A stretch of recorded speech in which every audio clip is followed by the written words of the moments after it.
Bonjour José. Bonjour Mélanie. On sait que dans la grande majorité des municipalités, le service aux citoyens est un grand enjeu.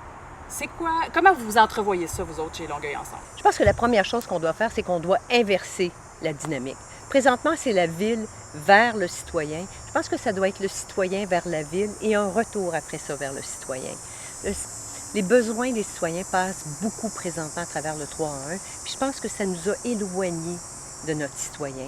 Le 3 en 1, c'est une machine où est-ce que présentement, ils font leurs demandes. Par exemple, qu'est-ce que c'est une demande de citoyen? Ils ont besoin pour un permis. Il y a une problématique, quelque chose qui n'a pas été ramassé.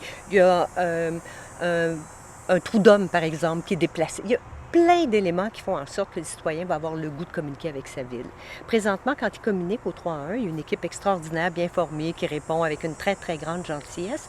Mais la minute où c'est entré dans le système, on a peu de nouvelles jusqu'à la solution, que la solution soit réalisée ou pas. Ça va être extrêmement important que le citoyen soit à tout moment être en mesure de pouvoir suivre la requête, l'évolution de sa requête, pour pouvoir connaître le moment approximatif où la situation sera réglée. Ou d'avoir la confirmation que la demande réalisée la demande n'est pas possible, finalement. Oui, exactement.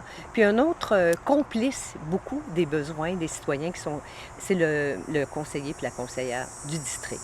Présentement, les conseillers et conseillères n'ont pas accès à ces requêtes-là des citoyens de leur district. Nous, on pense qu'il doit y avoir beaucoup plus de transparence et être en mesure de pouvoir offrir.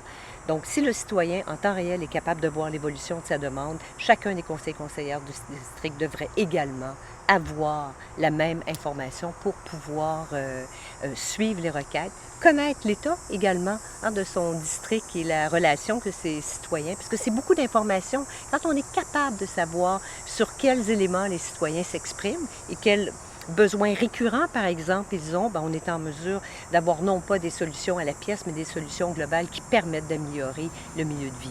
Qui vous permettent de connaître quelles sont les demandes, quels sont les besoins des citoyens, ce qui n'est pas nécessairement le cas présentement.